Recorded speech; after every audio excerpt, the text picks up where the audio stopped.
Ladies and gentlemen, we welcome you back to episode number 87 of the Primetime Rundown right here on the Eastern Observer. Our show is presented to you by Black Cats NYC alongside my guys Ian Schraier, Mike Szabo, Joey Jarzynka on hand with you for another Summer Monday episode here of the Primetime Rundown. Ian Schraier, good to see you, sir. How are things on your side of Long Island?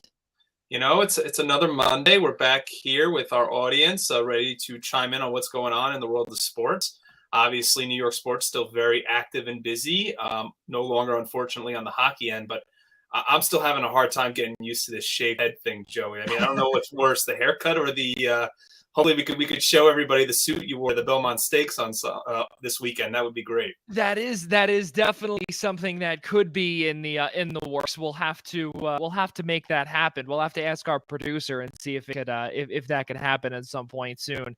Mike Szabo, good to see you, sir. How are things on your side of the island? Doing very well here in Queens. I can't complain. Weather was pretty nice today after kind of a dreary weekend, capping off a dreary Saturday night for us Rangers fans, but doing well otherwise. Well, ladies and gentlemen, we have a packed show, of course, tonight, and the usual. We will be talking about the National Hockey League. As Ian and Mike did bring up, we'll be talking about the New York Rangers. They fell to the Tampa Bay Lightning 4 straight contests after going up 2-0 in the East. Of course, we'll also be talking about a full preview of the Tampa Bay Lightning taking on the Colorado Avalanche in their first time going head-to-head in the Stanley Cup Final. And, of course, we are getting to see possibly what could be a dynasty for the Tampa Bay Lightning if they can get its third cup in as many seasons. Of course, Major League Baseball world has a ton. We've got a ton to get to. Atlanta Braves, New York Mets, New York Yankees, of course, Philadelphia Phillies, Los Angeles Angels, the Dodgers as well. We head down to the Chavez Ravine, and we also talk a little bit about the National Football League as well. We get a chance to speak about what we got a chance to see in Tyreek Hill's new podcast. So we will have to be breaking that down in a few short moments. But of course, ladies and gentlemen, we will always start off with our good friends from Black Cats NYC. Be sure to download one of their albums called Free Cake, which is out now. Play loud, listen on the following music platforms: Apple Music, Deezer, YouTube, SoundCloud, Amazon Music, YouTube Music, Pandora, and Spotify. Guys, let's head right into it. And of course, let's take a peek at our conference finals recap in the National Hockey League. And of course, let us start with the New York Rangers and the Tampa Bay Lightning. And we got a chance to see the Rangers. They played absolutely phenomenal in the first 2 games, and then things started to really fall back into reality. And eventually, of course, the Tampa Bay Lightning became the Eastern Conference champions for the 3rd time in a row. But a lot of good things coming for this New York Rangers team, Ian. We continue to say this. I can't stand saying this, but again, we have to face reality when it comes here. And despite the salary cap issues that could become a problem in the next couple of years, this New York Rangers team is poised to become possibly what the Tampa Bay Lightning are doing right now. Yeah, they're in a real interesting spot. I think last week when we were sitting here and the Rangers were up 2-1 in the series after losing Game 3, and we all sat here, and I, for myself at least, said, I didn't want to read too much into Game 3. Not yet, at least. I thought that this team was pretty resilient all postseason, coming off a loss. I thought they would have looked a little better in Game 4. With the performance that they put out, they just really looked lifeless in Tampa in Game 4. And then that game really, I would say that third period in Game 3 really set the tone for what we saw the rest of the playoffs. I think Igor did about everything he could do, and really the end result was the fact that the big players didn't shine when they needed them to shine most. Look, I'm not taking anything away from the postseason that this team had to add to your point, Joey. Yeah, this team is 3 years, again, repeating what was said last week, this team is 3 years ahead of schedule. This is a team that was supposed to just make the playoffs and be happy to be there, and they made it all the way to the Eastern Conference Final, finished 2 wins shy. We're up 2-0 in the series, but finished 2 wins shy of going to their first Stanley Cup Final since 2014. And I think as Ranger fans, you've got to be thrilled with what you saw. Obviously, in Game 5, the inability for, once again, of Ryan Strome to not put the puck into a pretty much wide open net is, you could argue, is what cost them Game 5, and with the momentum all favoring Tampa after that game to go down there and win Game 6 on the play of Steven Stamkos and Andre Palat. There's just so many positives to take out of it. And it appears as well, Joey, that, and I'm sure as I'm sitting here teasing a little bit our upcoming NHL Free Agent Frenzy show, Oh, yes. there's a lot of expiring New York Ranger contracts, those from the trade deadline and those who have been with the Rangers for a couple of years that would like to come back and see some unfinished business. Yeah, there's no doubt. And, Mike, we continuously talk about the Andrew Kopps of the world, who right away, he told his agent to kick rocks verbatim. That is something massive, especially when you come from Winnipeg, not a winning franchise, since they've made their move from Atlanta. And Andrew Kopp was probably one of the biggest trade assets that Kevin Cheveldayoff had up in the peg.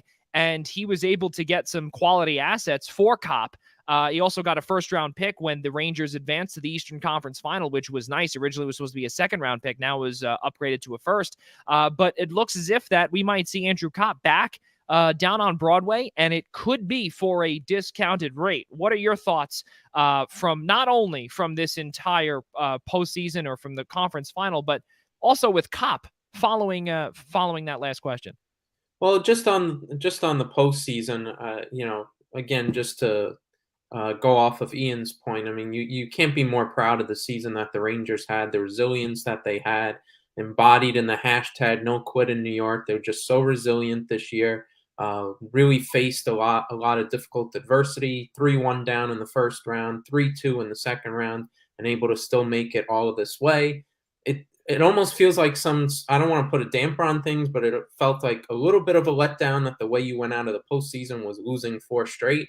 But it's still a great year nonetheless. And it's going to be a really interesting offseason for Chris Drury to see how he manages the pieces, manages the cap, and tries to manage this team and manage the expectations going into next year and trying to continue to make a step up and get through the postseason. I think a lot of the Rangers interviews that we saw today in the media availability was pretty interesting. For Kopp, I think he really loved being here. Of course, he got out of a situation in Winnipeg, traditional trade destination, area. You're going from a rebuilding team to a team going for it, a team doing really well in the year, a strong playoff team. And I think he thrived off of that. I don't think he set the world on fire in terms of scoring with the Rangers, but I think he did exactly the job that any Rangers fan wanted him to do, and that was being solid on both sides of the ice. And I think you'd love for him to be back. Of course, with the cap situation, any player, whether it's Kopp or anyone else, you'd love to come back on a discounted rate. You'll certainly welcome that. So I would certainly love to have Andrew Kopp back for the Rangers. I'm sure, honestly, I don't want to see Ryan Strome continue to miss open nets for this team for years to come. So it kind of feels like he had that sort of attitude that he may be gone. There was certain reports that the press conference, he was sort of, shaking the hands of all the reporters. It was like this big farewell. So maybe he feels that there's a good chance that he goes. So we'll see how the pieces fall. Well, not only that, too, in addition to some of the pieces that may be falling, you brought up about, the possible or the retooling or the rebuilding in Winnipeg. You have to realize not only there was a little bit of a retool, there was that retool, but they did go for it after they traded for Nate Schmidt. They tried to get things done. Paul Maurice abruptly quit during the season. That was something else, too, that really put a lot of not only writers, but also the entire Winnipeg organization, their jaws dropped. Every single person, including myself too, diehard lifelong hockey fan, all across the continent. This is something that you were not expecting. And Andrew Kopp was definitely someone that, regardless in a contract year, we expected him to potentially be back. We knew that he was after Paul Maurice stepped down. we had a feeling that he was probably on his way out, Kopp that is. And now we're seeing that Mark Scheifele potentially wants out too. But again, we won't go too much into that because, of course, as Ian did say, free agent frenzy and, of course, our NHL trade show, which we will get into later on in our broadcast. But going back to some of the media availability, something that Mike did bring up also about some players potentially returning or not, there is a little bit of, I don't want to call it a controversy around these parts, but there was a little bit of a controversial scratch, if you will, and potentially Gerard Gallant did not let the forward, third or fourth year forward in Kaapo Kakko, former number 2 overall pick, know that he was getting scratched. Take a peek and see what the body language from GG has had this morning in the media availability. Into the decision to scratch Kakko. Trying to win a hockey game and just dressing my lineup. So when we sit down and talk about our lineup, that's what we do. We love the kid. He's a good player. He's a good young player, but we just thought the best lineup was trying to win that game. From a strategic standpoint, though, was there something that you saw in his game that maybe didn't fit the situation or something? It's not about his game. It's about the team game and the lineup. And, you know, like I told you, in most of the games, we had some game time decisions on certain people. So that's the way we made it up. If this guy didn't play, if this guy played, so that's how we went into the game. We weren't sure what the lineup was going to be during the warm-up. Okay, so not only do you see it that way, right away you put the best lineup out there, but now there were some reports following the media availability that Gerard Gallant did not tell Kaapo Kakko about his decision, and he found out just on the board. Ian Schraier, do you think that because Kaapo Kakko is a restricted free agent, they do hold his rights, of course. We expect him to, of course, get tendered, but to what extent do we see him potentially get tendered and, used as trade bait, or does he have a role heading into next season? That's a really great question, Joey, because I think in the last, let's say 6 to 7 hours, we've seen maybe more. We've seen so many different reports from so many different Ranger beat writers, whether it's Vince Mercogliano, Molly Walker. We haven't heard too much from Larry Brooks, so maybe Brooksy is trying to get a little bit more of the angle in terms of what the story regarding Kakko is. Obviously, we have a long way to go in regards to the offseason to determine Kakko's future. He's a player that's eventually going to have to be paid. But the parts that are so confusing is that Gigi's body language during that entire press conference is just very off-putting. And then on top of that, he was quoted as saying, I could see Lafreniere and Kakko as two of our top 6 forwards come next season. So if you're putting that out there, that also tells me, or Andrew Kopp and Frank Vetrano, who want to return to New York, and all this conversation, this information being leaked this afternoon, that all these guys might come back on team-friendly deals to deliver a Stanley Cup to Broadway. So there's a lot of question marks. I think trade bait is definitely an interesting piece there because I know the Rangers yesterday just re-signed Vitaly Kravtsov to a 1-year deal after all the drama that ensued between him and Rangers brass in the offseason, when it appeared that Kravtsov more or less had a spot locked up by opening night. I mean, yeah. He was really, after last year, he was the prospect more so maybe than Lafreniere and Kakko that the Ranger fans were looking to see develop, come over from the KHL and play a full season with the Rangers. So it's very interesting how they're angling this. I definitely did not, like I said, I definitely did not like Gigi's body language during the press conference when he was answering Molly's question. So I think there's going to be for a team that is probably after Patrick Nemeth's contract after he gets let go, they're going to have probably about $15 million in cap space.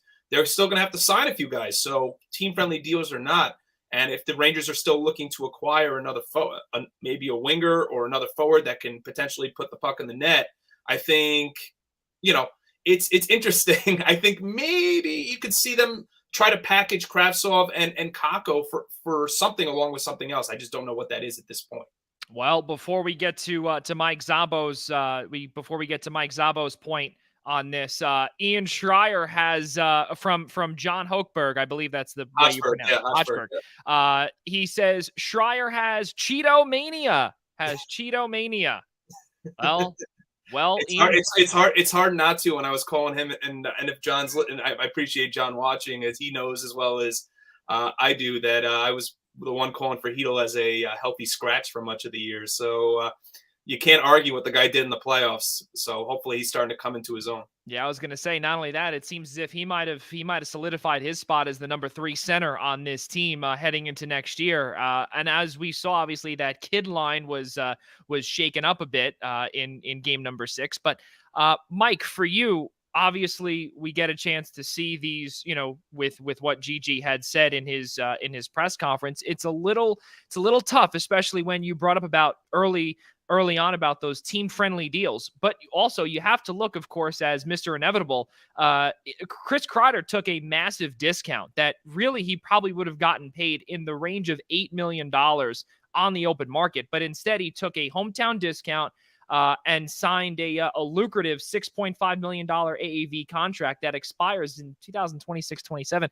I would expect not only this man to be the captain, but that's something completely different. But again, those signings, those discounts, do we see some of these players potentially taking that?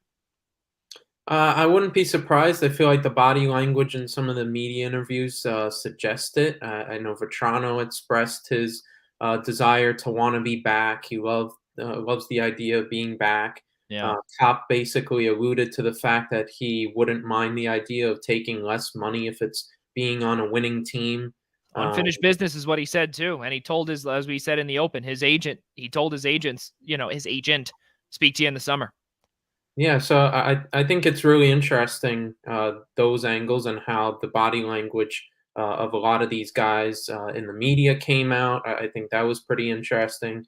I think kind of a little bit disappointing for me. I think I hope that it doesn't wind up to happen, but I think Tyler Mott kind of had the body language that he may be going. He used the past tense, saying, "I enjoyed my time here." So I would love him to be back on the 4th line for this Rangers team, but I don't know, that quote did not give a good sign whatsoever. As for the Kakko thing, I'll just expand on that. I don't know why Gallant was so off-putting in the news conference about it, because I mean, you knew that question was going to come up. Heck, they asked you about it in the middle of the game. Emily Kaplan asked him in the middle of the game about that. One of those spots that they have, those mid-game spots that they have. They asked him about it. You knew this media availability that they were going to ask him. So I don't know why his body language was so off-putting about it. I mean, you had a healthy scratch for your number 2 pick in the draft a couple of years ago on a line that was probably arguably your most dynamic of the entire playoffs. Mm-hmm. I mean, for a less than 100% Ryan Strome and Dryden Hunt, who, let's put it nicely, wasn't the biggest contributor on the team this year. And Strome couldn't even finish the game. He wasn't even healthy enough to do that. So, of course, the decision was going to come under criticism. Shame that he didn't have more of an answer to that. And I think it really doesn't send the right message to Kakko, and you may have just created a massive situation here, whether the contract was coming up or not. And the thing that gets me, right, and again, I'm just speaking as an outsider here. I'm not a fan. I'm just an observer. No pun intended, of course. And the big thing that I see was that when Ryan Strome had come into Game 6, we knew that he wasn't 100%. We knew that was definitely not the case. He did, in game number 5, he didn't miss a game. He did not. He missed. Hold on one second. Someone help me here. He missed game 4. Yeah, he missed game 4. I was going to say, I knew he missed one of the games. Right. He missed game 4 after getting hurt in game 3. Thank you. But he didn't look himself in game 5. But the problem is that this team needs center depth. No doubt about it. This team needs centers also. And we also have to realize too, is that, are you really going to put out a Greg McKegg? Are you going to put out these guys to, potentially replace a Strome? You have to, I think in terms of the way that Gerard Gallant worked his, let's call it, I can't call it magic. I mean, actually, I could call it magic because this team was not supposed to make the Eastern Conference Finals for at least 3 years. So he worked his magic where you'd rather have a 50% Ryan Strome as opposed to a 100% Greg McKegg, who is not, is not Ryan Strome, or is not a top center iceman who could potentially center a wing, or to center a potential second or third line. Do you move that kid line up to the second line? What do you do? What do you do there? And I think also the depth of this team, it kind of showed its true colors. And I think also that with what Gerard Gallant had here, it was awfully tough. And I think what you saw in the media availability is that you have to realize is that the New York media, we always say this in all of our shows, New York media is so tough. And I'm not saying that he doesn't know about it, because he's been here since about September, October, or at least, in front of cameras since September and October. But this team needs, I don't want to call it a little bit of they need depth. They need to have players all the way from the top line all the way down. And I think with these cap issues that we'll eventually talk about in our upcoming shows, we might have to see what happens with Kaapo Kakko, because we already have that problem with Alexander Georgiev, who may not be back. And keep in mind also, he is a restricted free agent, arbitration eligible. That's going to be some tough things too. Will they qualify him?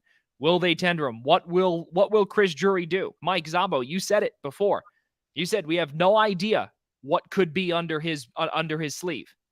We also have no idea, too, what Drury's going to do in terms of getting some of these players that want to be back on team-friendly deals. But how do we solidify that center position? How do we solidify possibly the bottom pairing of the defensemen? What do we do? Because Patrick Nemeth now takes up $2.5 million of cap space. Yeah, we could buy him out. We can't put him in any trade because he's not worth anything. Could you trade him for future considerations to Arizona? Maybe. I think, Joey, that a lot is still going to depend on the youth of this franchise, and I believe Kakko is a part of that. Yeah, I do. There's no doubt. I also it's hard. I think when you look at the bottom three defensive pairings to start there, when you look at who the Rangers have right now, they were Braden Schneider and Patrick Nemeth, or Justin Braun, who's obviously an unrestricted free agent. And he won't be back. I think to start the season, this team has too many gaping holes at center to even address that 6th, 7th defensive spot with signing someone to a $2-3 million deal, and just looking at the availability of defensemen. Like, you're not going to get a Chris Letang on a team friendly deal. You're not going to get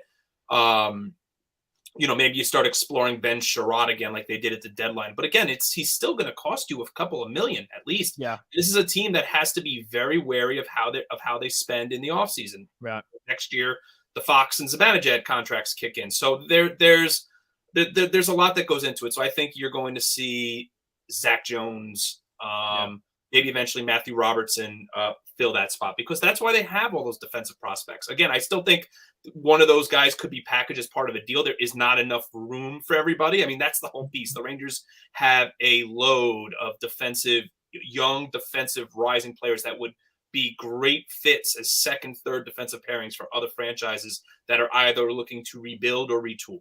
Right. So it depends. Like, what do you do with Zach Jones? What do you do with Nils Lundqvist? Like, those are questions that have to be answered. But I think to start the 22-23 season, I think one of them starts there.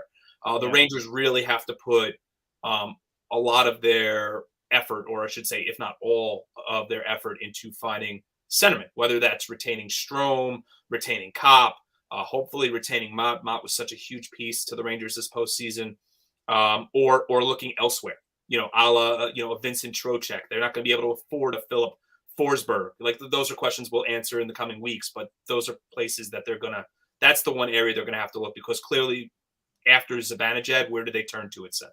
Right. And also, my last point here, they will not be retaining Tyler Mott, and I will tell you why. There is a man named Sammy Blais who is sitting in the wings. He is a controllable RFA with arbitration eligible, and he is a winger too. So if anyone wants to know where Tyler Mott will go, it will not be back here in New York. It will be somewhere else, because Sammy Blais his spot is definitely still there. And especially, too, we have to keep in mind, remember, Pavel Buchnevich was a part of that deal that at one point the New York media looked at everybody and said, oh, okay, I think this was a complete one-sided deal in favor of St. Louis. But in the beginning, when Sammy Blais absolutely came out and overperformed and overachieved, this man, there's no doubt about it, has a spot in this lineup come next year. We just don't know. And he began to play really well before he got hurt for Gerard Gallant. So we'll see what happens with him. But of course, as we did say early on in our Free Agent Frenzy show and our NHL Trade show, we'll be discussing more and more of that as we keep moving along. Guys, let's get back, of course, to the Eastern Conference Final. Let's talk about the other side of it, the Tampa Bay Lightning, where they won 4 straight games. We brought up 2 goals in game number 6 from Steven Stamkos, but again, it's the top guys that continue to show up every single night. And the best part, too, for this Lightning team is that Braden Point was not a part of it for all of those games. Guys, I want to start off with Mike Szabo first. Mike, for you, you got a chance to see, obviously, you look at it from the eyes of a Rangers fan, but looking on the other side as an outsider, with this Tampa Bay Lightning team, you're witnessing a dynasty, the first of your life. Yeah, I mean, it was just they're just such a deep team, and it was even without Point. I mean, the stars were all there. Kucherov was an absolute menace the entire series for the Rangers to deal with. Stamkos came up with big goals in big spots, especially in the games at home for them in Tampa. Oh, yeah. Of course, the series clincher right at the end there in the third period of Game 6. They're just an incredibly deep team, and I think the layoff really helped them. At first, the narrative was that the layoff hurt them. It allowed the Rangers, who are like in the rhythm already, playing a lot of games, to jump out to that 2-0 lead. But Tampa just got better as the series went on. That their depth and that rest really started to show out from Game 3 on, and that's what led them to win the 4 straight. I mean, John Cooper even said it at the end of Game 6. For the Rangers going 20 playoff games in 30 days is pretty tough as it is. Talking about how much it was great to have the layoff for Tampa after sweeping the Florida Panthers in the second round, and how much it helped them later on to get to this point and to get back to another Cup final. Yeah, and the thing that really gets me too is that their depth is not even that good either, because they lost their entire third line last year and they had to put pieces back together, right? You saw Pierre-Edouard Bellemare, Ross Colton, and then even the same thing on the back line too. You look at Cal Foote, you look at Zach Bogosian, you look at Jan Ruta, who guys that simply did not really play much last year. Where these defensemen in Victor Hedman, in Eric Chernak, in, of course, Captain Mac, Ryan McDonough, of course, former New York Rangers captain. He was a part of, this, he was a big part of this team. And in game number 5, he got hurt. That was a big deal too. He got hurt. He was out for a big chunk of the third period. And I know we were talking about it. 3 of us were talking about it off camera. And that was a massive loss for them, where you saw the 4 defensemen go in that rotation. Every like 30 seconds, they would go in, out, in, out, in, out. And Bogosian would come on a little bit here and there. And then when they probably heard, and not too long after or before Ryan McDonough came on, you saw Bogosian's seconds get a little bit longer, where they were eventually able to give the other guys a break, because we expected them to know, of course, about McDonough's return. But something else here too, guys, that we want to bring up, of course, NHL stats. This is something truly remarkable too. Tampa's current roster has a combined 204 games of Stanley Cup final experience. And of course, the big rig, Pat Maroon, he's got 18 Stanley Cup final playoff games going back all the way to 2019. That is the most experience in the Stanley Cup final among all teams, with Pittsburgh holding the next closest at 130. Ian, Mike brings up about the depth part, and as we were talking about some of those names, the depth is not there for this Tampa team, and that is a big reason why I think they're going to have a lot of trouble with Colorado. Nope, you on mute. There you are. Sorry about that. I think the big problem. Well, I don't say the big problem. The big comparison that's going to come of this Stanley Cup final is how high or low scoring these games are going to be. That's the big piece, because Tampa Bay has the clear cut edge in goaltending, while I would argue the Colorado Avalanche are the more complete offensive team. And it's not hard to see why. I mean, you look at every game the Colorado Avalanche have played in. I'm not exactly sure how many goals the Avs have averaged across these 3 playoff series, but I mean, one game it's 8, the next night it's 7 or 6. I mean, this is a team that puts up goals in droves. And I think that is where there's going to be problems for the Tampa Bay Lightning, is because where the bottom 6, the Rangers ran out of gas, I'm not so sure the Avalanche can. The Lightning definitely had a hard time early on in the series against the Rangers power play. And you could argue the Colorado Avalanche probably have the best, if not one of the best, power play units in the entire National Hockey League. So I think that it's getting Braden Point back is going to be huge for them if he is coming back in time for Game 1. If not, it's going to put it's kind of going to drive their foot further into the ground a little bit in terms of the quicksand that they could face, because they've got to go to Colorado for Games 1 and 2. I just, coming into the postseason and even coming into this year, it has just felt like it's Colorado's year. Whether it's Nate McKinnon, Gabriel Landeskog, Mikko Rantanen, Nazem Kadri, Cale Makar, Devon Taves, New York Islanders legend Devon Taves. I know That's right. Cannot forget about that. No, I cannot forget about a former Islander. Of course not with you, Joey. Right. So they just have so many different ways they can beat you. I know their starting goaltender is going to be Darcy Kemper, but it hasn't mattered yet in any playoff series. I really thought in the St. Louis series, in the Eastern Conference semifinals, that when St. Louis won Game 5 in overtime, that they were going to at least force a Game 7, and Colorado went into St. Louis in Game 6, and it really did not matter.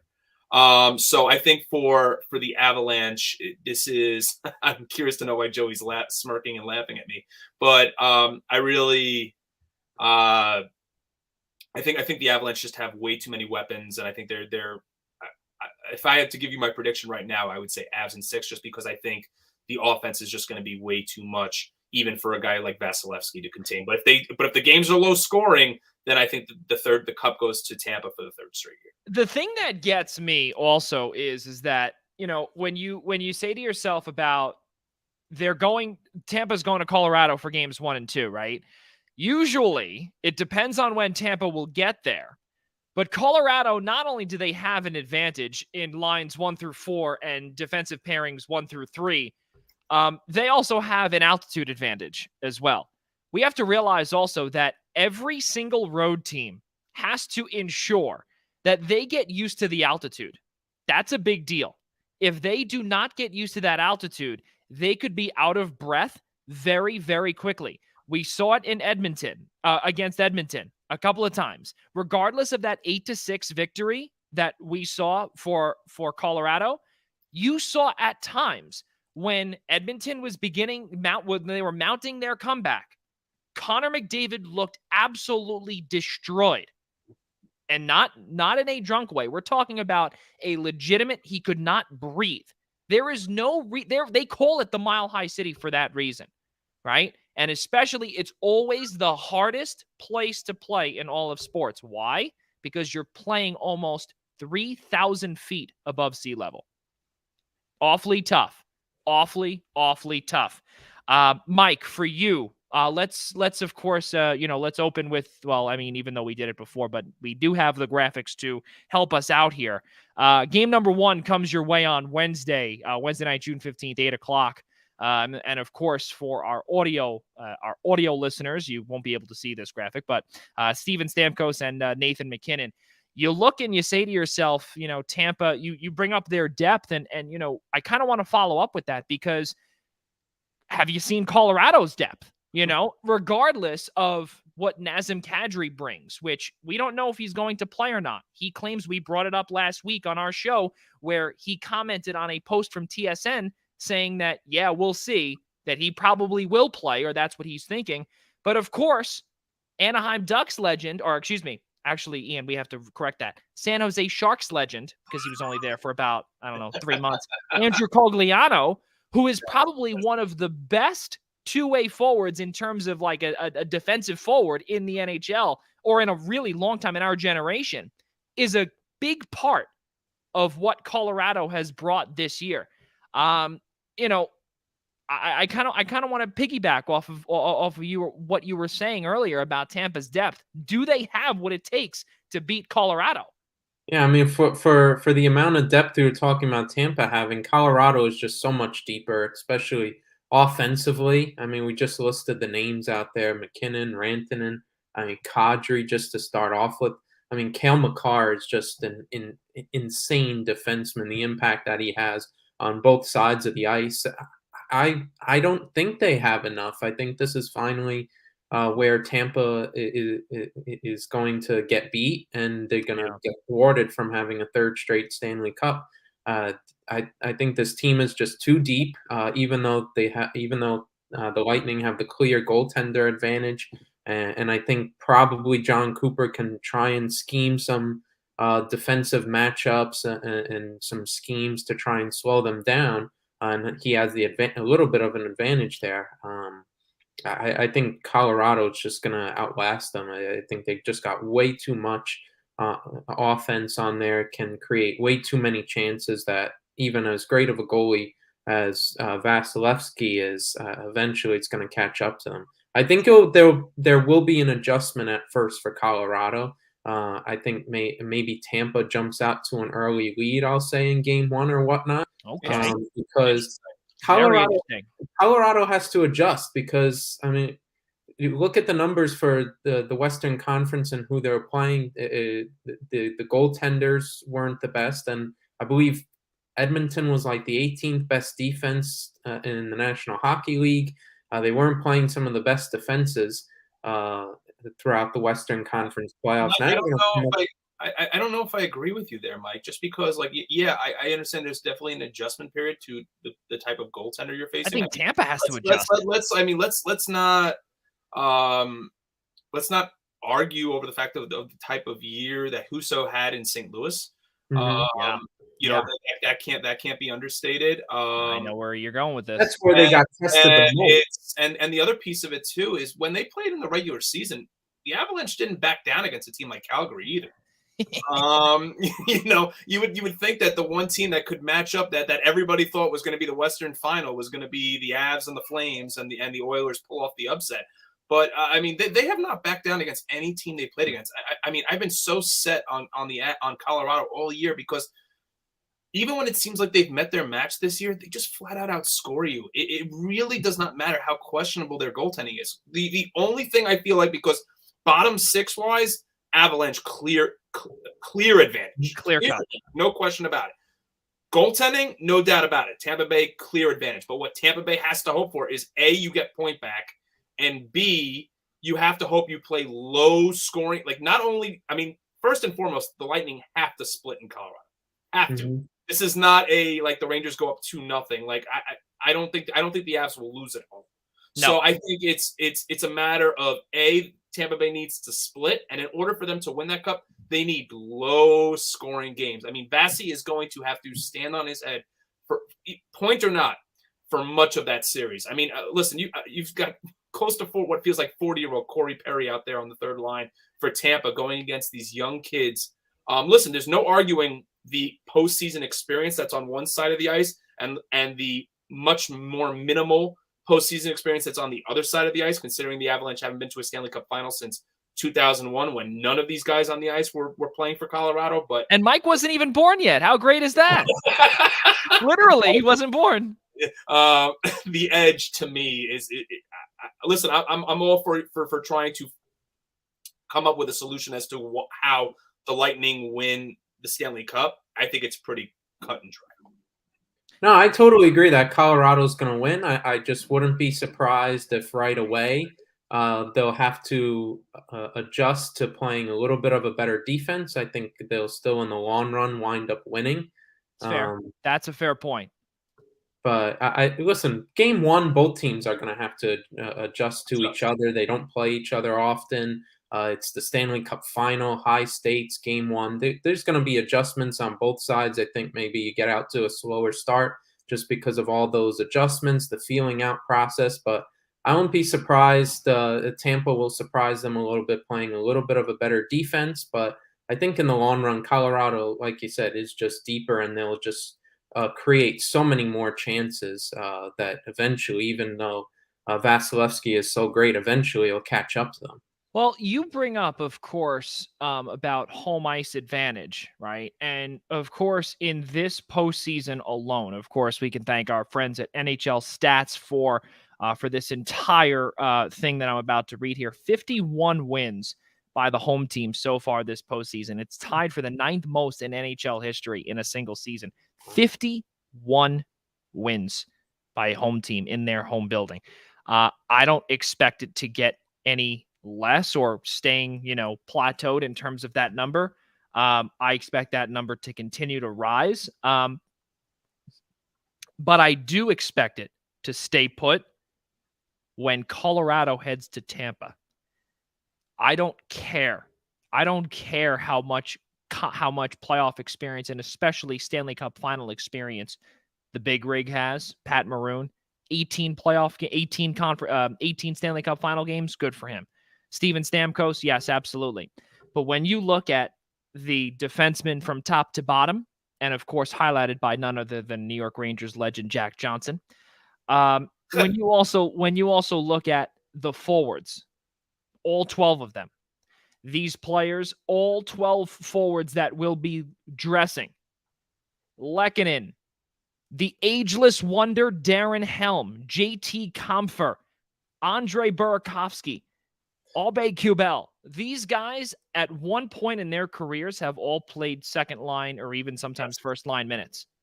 This team and what JT Compher has done this entire postseason, 7 points, 5 goals, 2 assists, and those 5 goals, they're not garbage goals. Every single one of them are crucial goals for this Colorado team. I expect Tampa to win 2 games, Avs in 6.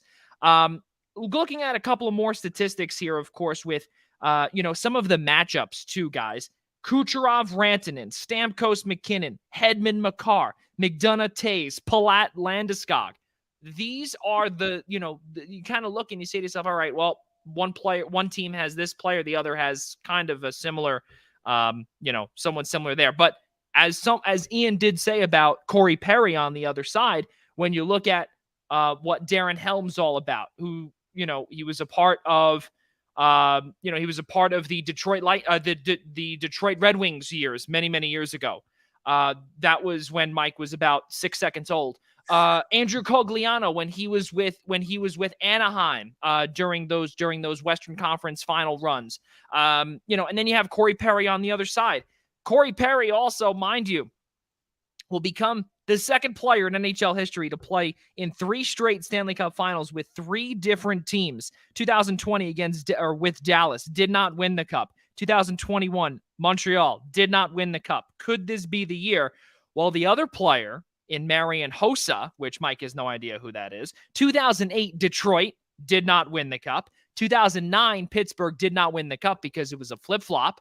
And 2010, he did win the cup with the Chicago Blackhawks. So if history continues down the right path, if he can follow Hossa's footsteps, which is a Hall of Fame player footsteps, then that means Tampa might win the cup if history continues to go down that road. But we'll have to see, guys.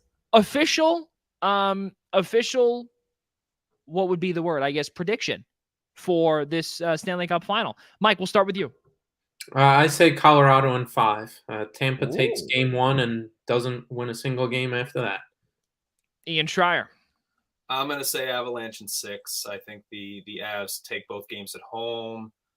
Somewhere along the way, Vasilevsky steals. Maybe they split, but somewhere along the way, Vasilevsky steals 2. The play of Kucherov, Stamkos, Palat, and obviously getting Braden Point back will win them a game. So, some combination of that, Avalanche in 6.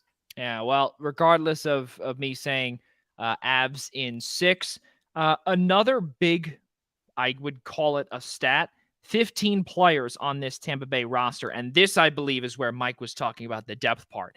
15 players on this Tampa Bay roster. They won in 2020 and 21. They've been in that locker room. If you need depth, maybe not on the ice, but you might be able to get it in the locker room. That could be crucial to what they are trying to do and start this dynasty up or continue it. They definitely could be something good in there. And one more stat, of course, for all the New York Rangers fans out there, 669 total saves for Igor Shesterkin throughout the entire playoff stands as the most by any goaltender through 3 rounds in history, but also in New York Rangers history. Now, that is the second most in Rangers history in a total playoff, including the Stanley Cup final, 683 by King Henrik Lundqvist in 2014 when they lost to the Kings. Guys, let's keep on moving forward here. Of course, we did have our predictions, but now let's move off to what we have gotten a chance to see in Major League Baseball, which is a ton of winning for the New York teams. Let's start with we'll save the best for last, and we'll save the New York Yankees for last. But the New York Mets, we will start with them first. And, of course, Ian Schraier, and for all the folks out there that are tuning in to hear about the Mets, we can't thank you enough for doing that. But they're 40-22. They're 5-5 in their last 10, 23-14 against teams over 500. They took the game last night out in Anaheim by a score of 4-1, and Pete Alonso did it again. 18th home run, 18th dinger. We expect him to go back to the West Coast, I think, 4 times if we want to include the All-Star game? Yeah, Alonso's performing awfully well, and his approach has gotten far better than what we've seen the last couple of years from Pete. I mean, I would say his approach is even better than his 2019 approach when he broke Aaron Judge's single-season home run record for a rookie. As a Mets fan, you've got to be deeply thrilled with 5-5. Every Met fan, including myself, I don't want to speak for every Met fan, but I know the people that I speak to closely and myself would have been just fine with a 5-5, more than pleased, I would say, with a 5-5 road trip to the Dodgers, the Padres, sans Fernando Tatis, and 2 of the 3 games against the Angels were against both Trout and Ohtani. Even though the Angels at that point had lost, we're only a few games removed from losing 11, 12 in a row. So I think for the Mets, this was an important stretch. The opportunity to go into LA after losing both games, the first 2 games, and having to face the now injured Walker Buehler and Julio Urias, and to go in there and split, and then to take the first game in San Diego, and then you lose both Alonso and Starling Marte for the next couple of games before they go out to Anaheim, and they really only had Marte for the finale yesterday. Has been enormous. I mean, look, when you look at the overall scheme of things, the Mets are 5.5 games up, a little different from before they started this trip when they were 10.5 up on the division. We'll get into the Braves momentarily. But this was by far the Mets' most difficult stretch of the season when you look at their schedule. It felt like they were away, to quote Buck Showalter, it felt like they were away for the better part of a month. It's nice to have them back home tomorrow to open a 7-game homestand, starting with 3 against the Brewers and 4 against the Marlins, who the Mets have actually not faced yet, and we're already in June. But this is an important stretch now, an important month period, an important stretch, I would say, into the All-Star break for the Mets. They've got these games with Milwaukee will not be easy. I know the Mets have had good luck against the Brewers in the past, but again, this is a new season, so I don't want to put factor everything into that. But they've got 7 against the Marlins. They've got 3 with the 4 with the Cubs, 3 with the Reds, 3 with the Rangers. So they're going to be playing. They're going to be playing now some sub 500 teams as compared to, I believe, 38 of their first 60 games, if I'm not mistaken, have been played against over 500 teams so far with the Mets, and they're 5.5 games up and 18 games over 500. 37, but yes. Sorry, excuse me, Close 37. enough.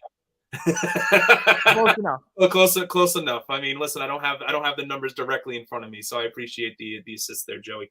So it's I think this is a huge stretch into the All-Star break for the Mets.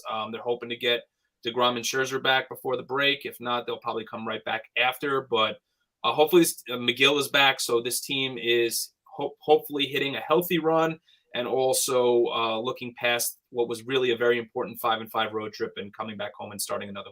But the best part about this whole thing, and again, my grandparents probably flipping in their graves as I speak, good things about the Mets.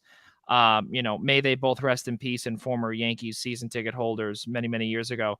The New York Mets, they are a fantastic story to tell, and just a fantastic, the team right now, it makes you want to watch them, right?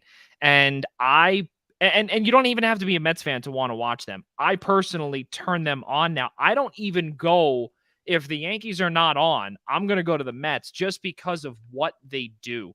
They are beginning to come as a team and form as a team to play. This is something too, and we will get to that later on with the LA Dodgers. So we will, so for those folks that are listening, a team.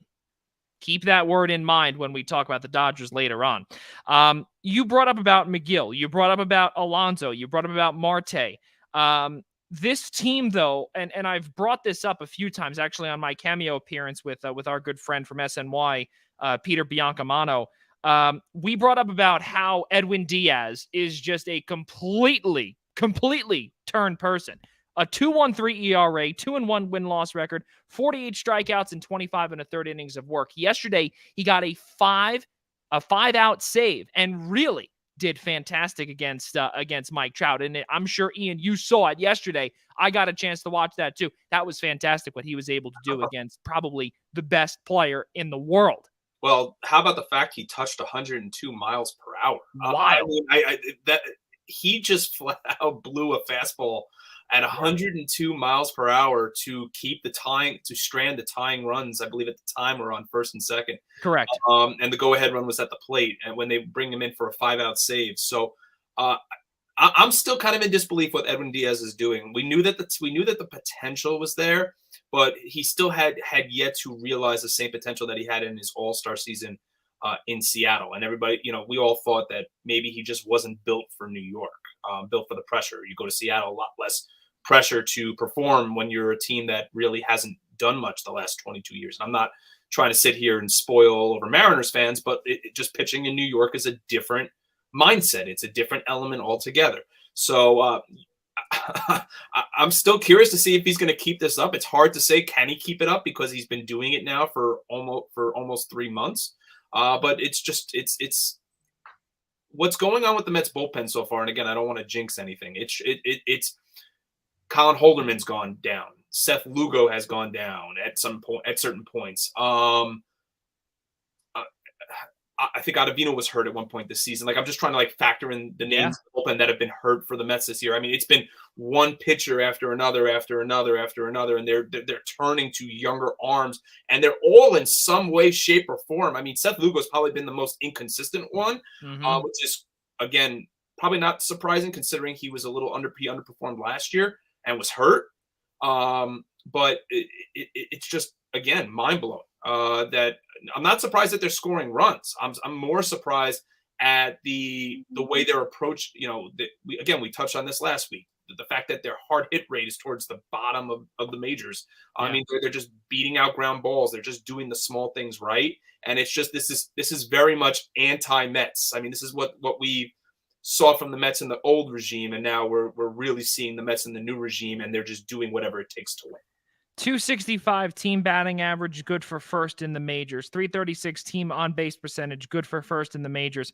408 team slugging, 10th in the majors. 559 is the number of hits that this team has, good for first. 316 runs scored, good for first. 301 team RBIs, good for first. They also have, as a team, the 7th best strikeout rate in the entire major leagues. They sit number 7 in terms of the least amount of strikeouts by the team's offense in the major leagues. Mike Szabo, how good is it to see? Obviously, you and I are diehard Yankees fans, but even though, again, we're looking at something that this is a complete whirlwind of what has gone on in the past, this is no longer a laughingstock Mets team.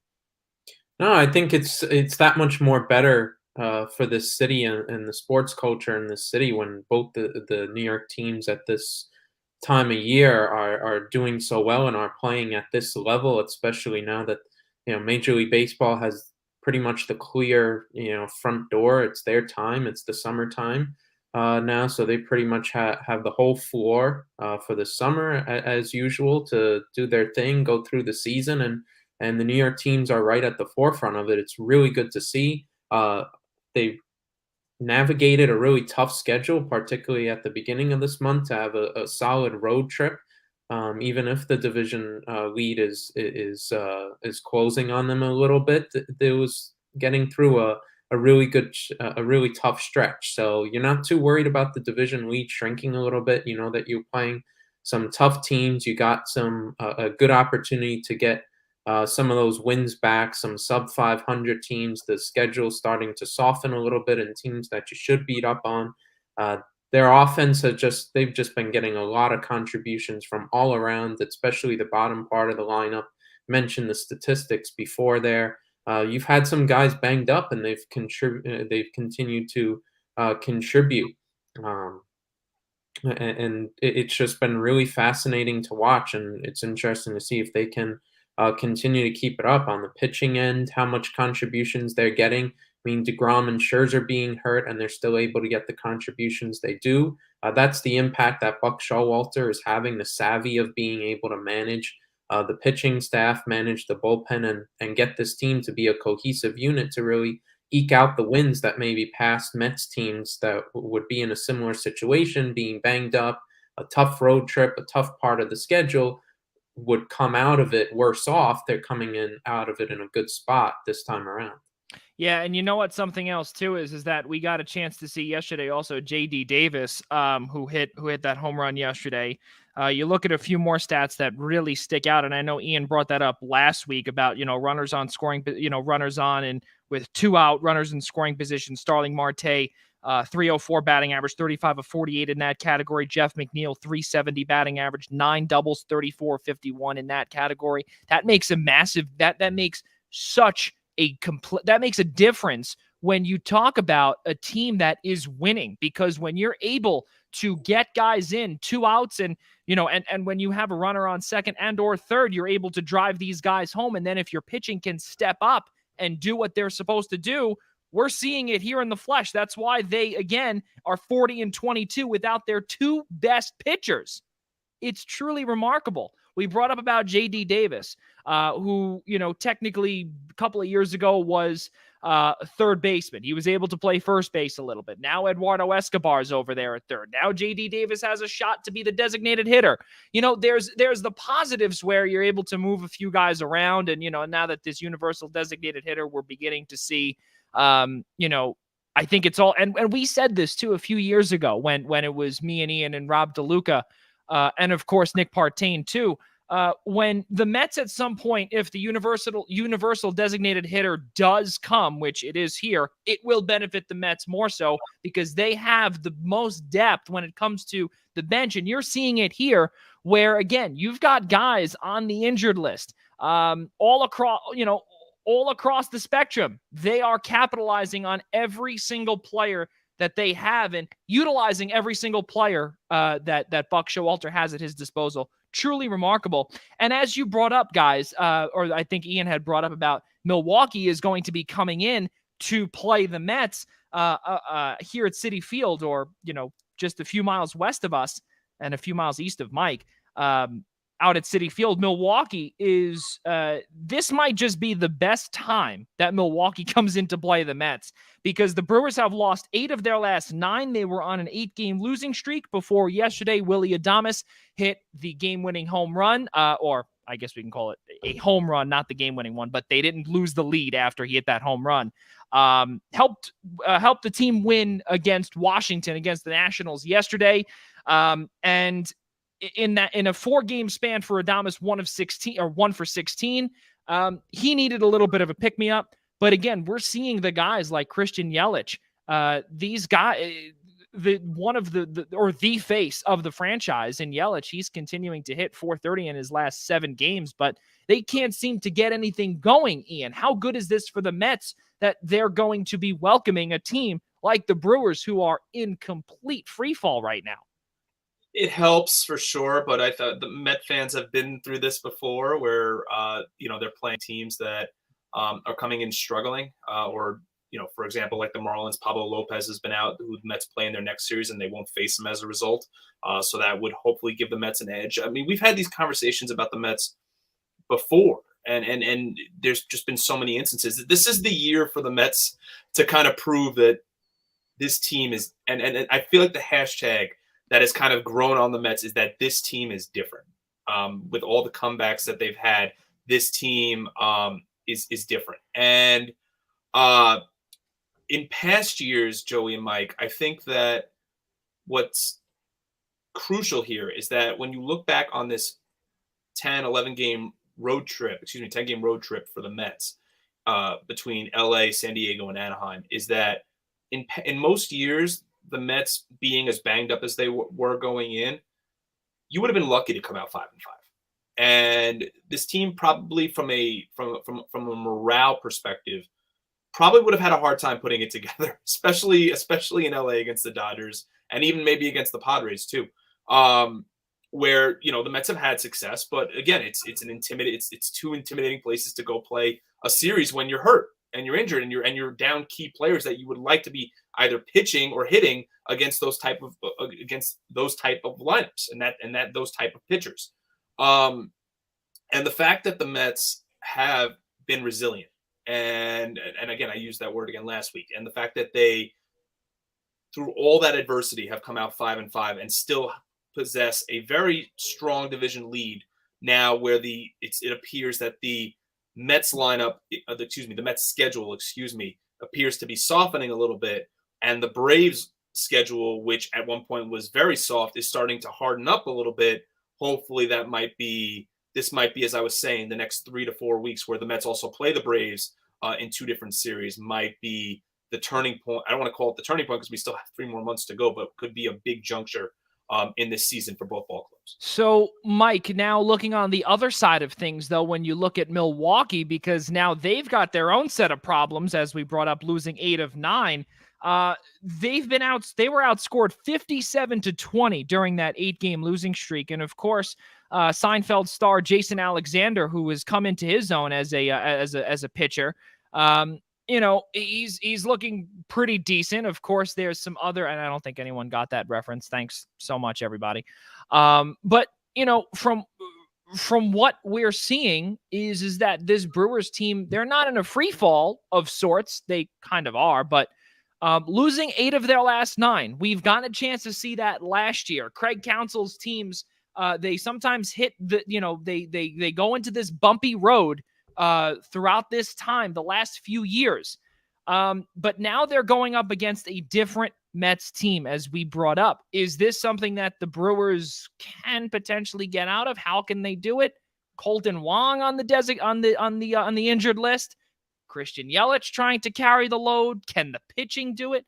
What do you see with this Brewers team? I think it's interesting. I think their pitching may keep them in some of the games. I think there'll certainly be a motivation to try and get back on track. Certainly on the road, there'll be a little bit of urgency not to continue this into a free fall. We've seen around Major League Baseball, you get into quite a little bit of a losing streak and you get into the double digits, you might get yanked pretty aggressively. We've seen that little bit of a trend this year. You don't want to get into that territory if you're the Milwaukee Brewers. Their offense doesn't really scare you outside of Yelich, and they do have a couple injuries, like you mentioned there. So it's really just going to be interesting how the Mets execute against the Brewers pitching, who have the tendency, they have the ceiling really to produce some good performances and to try and eke out some wins for the Brewers side. But just that offense outside of Yelich just doesn't scare you. And if they execute well, I think it should be a successful series for the Mets. And you're getting into trouble for the Brewers now. They're starting to look up in the standings at the Cardinals, who are coming on strong. Yeah. So they're in a precarious spot. It's a pretty big series for both sides to try and set the tone going forward this month. Yeah, and you look at what the Brewers have. In terms of batting average, their last 7 games, they've been pretty abysmal for the most part. The only reason why they've got a 238 batting average is what we did say before was from Yelich, and also the team OPS 284 in their last 7, which is good for 23rd. In the majors. That is not a good stat to have. And the same goes with team batting average. We brought up 238, 20th in batting average in the majors throughout the last 7 games. And keep in mind, they have lost those 7 games. That does not include yesterday. That's a brand new week. So in those 7 games, they were 0 for 7, and they had a 238 team batting average. Really, really tough for the Brewers. And again, their schedule does not get any easier. As they come into to Queens to face the New York Mets. Guys, let's go back to the National League East, and staying on the East Coast, of course. Now we'll go to Atlanta. And we brought up about what the Braves, Ian, have been all about. They've won 11 straight. Keep in mind also, Ronald Acuna has played a grand total of 32 games. He was activated off the injured list back on April 28th. And he's played, as we said, 32 games, 37 of 119. Again, does not include tonight's contest, which, by the way, is in a rain delay against Washington. 311 batting average, 529 slugging, and 943 OPS. This man was a big reason why they got 10 straight wins. Ronald Acuna is the reason why the Braves at one point looked like a World Series team, and then it was the next man up opportunity last season when Acuna went down with that injury. What are you seeing this year that could potentially be different from last year's World Series team? The fact that they've played a very soft schedule over the last 11 games to me is a big telling point right now with the Braves. Look. We knew that coming into this stretch, this 2-week span with the Braves and the Mets, that this was going to be a big point for the Braves to start reeling off the winning streak that, if you follow the National League East, that people have been waiting for the Braves to go on, right? They played 4 in Colorado, and Braves hitting really especially Ronald Acuna teed off against the Colorado pitching. Then they came home and took care of a couple of games against the A's and the Pirates, and have since now swept the Cubs in Wrigley. So, and now they're opening up a short series, I believe a 3-game series now with the Nationals. But after that, they're going to start a 4-game series with the Giants, 3 games with the Dodgers. I believe they also have 3 or 4 with the Cardinals. Yeah. So this is like, again, I'm going to keep reiterating the same points because it's really important. There's no doubt how talented the Braves are. I mean, listen, they won the World Series last year. They are sans Freddie Freeman, right? Obviously. But I think for Atlanta, this was going to happen at some point. I mean, they've got so much pitching, so many different ways to beat you. It's very strong in the bullpen, but I think this is going to be a very telling point once this Washington series concludes for the Braves to see exactly where the Braves stand. Look, Acuna was not there for the first series against the Dodgers, I believe, so that'll be an interesting point there. They're a team that can just swing the bat real well. They're very deep in their lineup. They're the defending World Series champs for a reason, but I think a lot of it goes back to this 11-game winning streak because of the teams they were playing. And again, every team goes through this stretch, right, where you're supposed to romp and beat up on the bad teams, and the Braves are doing that. So now it's a matter of, can the Braves keep that going, and the Mets hopefully starting to hit their stride against a softer schedule. And we'll see how this tug of war progresses over the next few weeks. So you look at what has gone on with the pitching. 6-0 starters, all the starters have gotten the wins. Led off by, of course, Max Fried and Kyle Wright. Led by the two of them. 67 strikeouts in their last 7 games, second most in Major League Baseball. But Mike, who is the one to lead this Atlanta Braves team? It's not Ronald Acuna.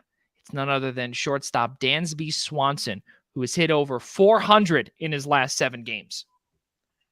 Yeah, I think the Braves, as we saw last year, this is a team that typically gets better as the year goes on and starts to play better as we get to the summer and get through a little closer to the fall. I think this is really where the start of the year where they start to figure themselves out, start playing their better baseball, and start making a bit of a run, and then you start seeing them do some stuff at the trade deadline. Certainly, they'll want to try and follow that similar formula.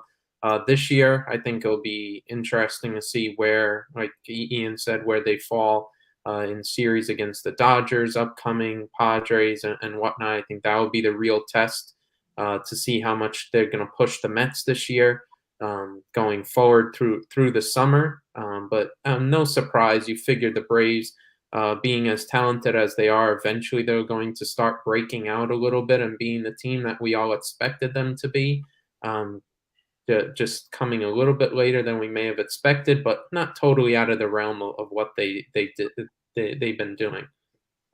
So you look at what this Atlanta Braves team has upcoming. You brought up, Ian, they have the 3-game set against the Nationals. They have a day off, then they go to Chicago, and they go to the North Side and play the Cubbies for 3 straight, Friday, Saturday, Sunday on Father's Day weekend. Then they come home for 7, 4 against the Giants, 3 against the Dodgers. Probably their biggest homestand of the season when you look at the entire schedule. Then they go on the road. They go against the Phillies, who, by the way, they are in a massive winning streak right now. They are just really on a roll. Rob Thompson has done a phenomenal job, but we'll get to them later on. Then they get a little break against the Reds, and then they go up against the Cardinals, as Ian brought up on July 4th. That's a toughie, of course, but can they sustain this? Ian, can they sustain this? And are they still, I guess because they won the World Series, can the Mets hold up and potentially kick the Braves out as the class of the NL East? Or do the Braves still have it? What are we seeing here? Because despite the Braves playing that schedule, they're playing as a team, and they're not looking to give up that NL East crown yet. I think they're the champions until proven otherwise, Joey. And I think as a Mets fan, selfishly, of course, I want to see the team hold on to the division lead. I think they are just as talented, and when they get DeGrom and Scherzer back, they will hang every step of the way. They've proven it already these first few months of the year that if the Mets can continue playing ball the way they've been playing the first couple of months of the year, there is no doubt that, I mean, this is a team that is still on pace for over 100 wins, the Mets are. So, I mean, but it's hard to dispute what the Braves did last year and what the Braves are starting to do now. They're the champs until proven otherwise. There's nothing everything scares me about the Braves. Even everything right now scares me a little bit about the Phillies.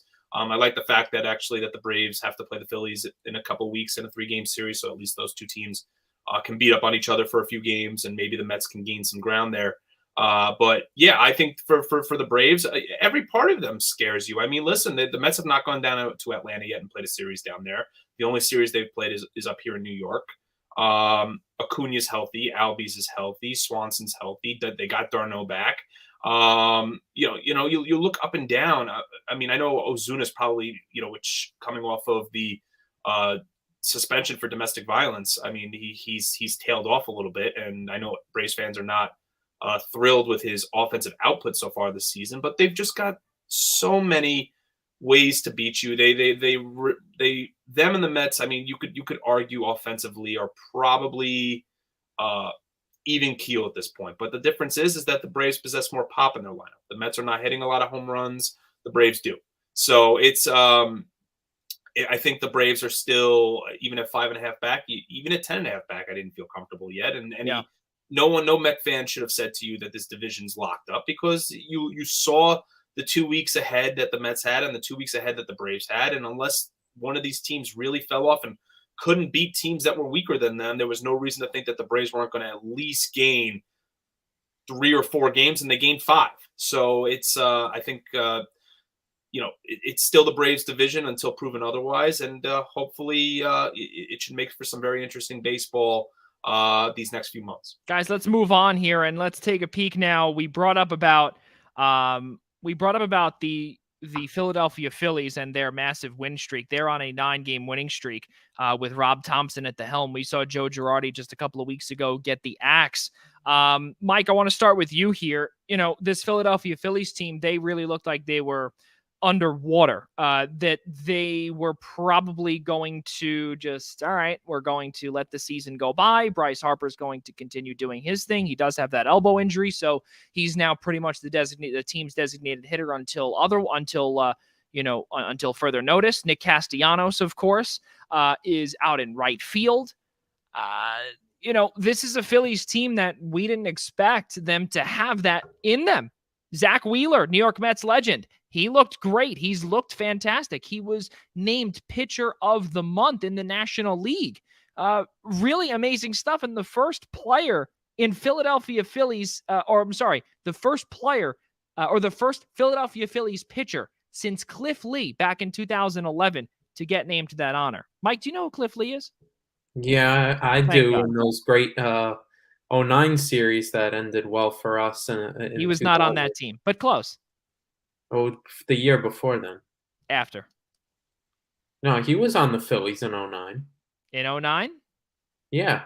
Cliff that Lee? Was the two, he was the 2 games. Yes, he was. I do apologize. Yeah, you see, me trying to make jokes eventually came back. Please go on. Yeah, karma. It's really the pop after the manager gets fired sort of trend. I mean, whether or not you want to argue Joe Girardi was really the problem, either way, him being gone, it's really fired up the players a little bit. Under an interim coach, you never know who's going to come in. There are certainly guys who want to compete for spots. There's a little bit. Yankees legend Rob Thompson too. Keep that in mind. Yeah, there's a little bit more hunger to fight for spots there, a little bit more motivation to gain back some momentum in this season. So there's a little bit of that. I think it's just a pop coming off of a firing for the manager, and guys just wanting to play for their spot and elevate things and really get back into it this year. So that you could be in a spot like the Braves were last year, where if you're doing just well enough, you're able to add a few pieces at the deadline and really go for it. They're really on that teetering point where if you have that nice big thrust, you have a really good week, you have a really good 10 days, you put yourself on the right side of being a team going for it rather than on the wrong side of the deadline. So, I mean, it's really been impressive. It's night and day what they've been doing the last couple of weeks. You went from really bad infield defense, not enough good production, not good pitching performances, to the opposite. You have good pitching performances, really good contributions, doing all the little things you need to do to string together a bunch of wins and gain back some of the ground that they've lost earlier on this season. Yeah, and it also looks like, too, they're going to be getting back Corey Knebel as well at some point. He's beginning to play catch after that shoulder injury. Apparently, he played catch today without any issues, so that is definitely a positive for the Phils. Ian, this team, the Fightins, it's wild to see, and we brought this up last week, and I know you brought this up too, my guy Dave Dombrowski. What a legend, because, he absolutely destroys teams from within. We know what he did in Detroit. We know what he did in Boston. Granted, he got a World Series in 2018. We know what he did with the Marlins back in 97. He got a World Series, so he is a 2-time World Series champion. But we have seen the destruction that he does bring along with him. It's a lot of baggage. As Mike brought up, is this a team that could potentially, if they stay on this track, losing games here and there, literally here and there, do they go for it at the deadline? That's an interesting question, Joey. I mean, if they do go for it, what exactly do they do? Do you go for do they need to go out and get another bat? I don't think so. I mean, isn't that why you signed Schwarber and Castellanos? They need bullpen help. They need bullpen help and they need defense help. But my whole thing is that if you're going to go get defensive help, maybe in your outfield, or who gets the axe, right? You've got Bryce in center. You've got Castellanos in left. I mean, maybe you find somebody to put in center and you keep Schwarber as the DH. I mean, where are you moving pieces around? I agree with Mike's point here. I listen. I'm not poo-pooing the Phillies' win streak here at all. I think they are playing well right now for the new manager. And I think there was an article that came out last week that had said that the culture in the clubhouse has changed completely. So yeah, maybe Girardi's on the hook a little bit. I mean, just like in football, how they say the most popular player is the backup quarterback. Well, in baseball, usually the most popular person on the field or in the dugout is the next manager. It's who sometimes tends to have more of the pulse of the club than the actual manager does if he does not have the pulse of the team. And again, I think Girardi's on the hook a little bit here, and a lot of it still falls back last week on what we said on their defensive liabilities. Yeah, I think a lot of this, I agree with Szabo here. A lot of this, I think, goes back to playing for the new manager, playing for jobs. I think some of these guys are finally starting to realize their potential a little bit and realize why they were brought here. But they are still 9.5 back. I believe they're up 1-0 in the fourth on the Marlins right now at Citizens Bank. But I don't know if this is necessarily sustainable for the Phillies as we get deep into the summer. Yeah, and it's also something really good to see as well. Gene Segura went down with an injury. He was their starting second baseman, and now somebody, Bryson Stott, who is a listed shortstop, has been playing the right side of the infield, on the right side of the middle infield, of course. And, in his last 7, he's 7 of 21, 333 batting average. In addition, of course, Rhys Hoskins and Bryce Harper, they are leading the way for this Philadelphia Phillies team. And of course, Castellanos, Schwarber, Real Muto, Alec Baum, the top 7 guys in that lineup for Rob Thompson. It's the next man up. And that's what we're seeing also. Again, we brought up what Gene Segura has meant to this team as well. He's been absolutely fantastic throughout his career with Milwaukee, Seattle, and now with Philadelphia. So we'll see. Again, is it sustainable? I don't 100% know, Mike Szabo. Could we see something potentially where the injury bug begins to slow down a bit and maybe this team may do something? I mean, you really expected them at the beginning of the year with their lineup to really outslug some teams and to power past their pitching, and we really haven't seen that as much yet. So going back to what we said before, maybe they'll start living up to their potential collectively as a team. Yeah, I think for a long-term situation, they definitely would need a lot more pitching help, whether it be in the bullpen. They certainly could use adding another starter as well. So long-term, I think right now they really have to put themselves in a real good position in a month from now to add or to make it worthwhile to add at the deadline and give this team a lot of pitching help if they're going to have even a chance to make up some ground in the division and make some noise later on into the summer. So I don't think that's going to happen. I don't think it's sustainable, but we'll see what happens. Guys, let's keep on moving forward here. And we spoke about team efforts with the New York Mets. I want to go all the way across to the Chavez Ravine. And we speak about the Los Angeles Dodgers because something that was said a couple of days ago, or rather yesterday, it seems like a couple of days ago anyway. Dave Roberts, prior to yesterday's contest against the San Francisco Giants, where, mind you, the Dodgers got swept, by the way, up in the Bay. He called out the offense, and it's pretty much been a problem since the end of May. And he says, quote, he believes the team is taking an individual approach, end quote. The team is lacking doing what it takes to win. The team is lacking a doing what it all takes to win mentality, end quote. Ian Schraier, I want to start with you here. We spoke about that winning mentality that this New York Mets team brings. And I said to the folks, also to everyone watching, keep that word team in your brains when we talk about the LA Dodgers, because now we're seeing it a complete opposite approach all the way across on the West Coast. What's going on in La La Land? I mean, aside from, I mean, I'm sure we'll touch on Walker Bueller. That's a good question, Joey. I mean, I don't think I've seen, and maybe it's just a Los Angeles thing, where you become so entitled and so used to winning ball games that when the top three ball players in your lineup are the top three in your lineup consists of 2 MVPs and a National League Rookie of the Year. Why you're having such not a hard time, but you're still leading your division. When you look at Mookie Betts at the top, followed by Freddie Freeman, Trey Turner, they just got Max Muncy back, which is huge for them.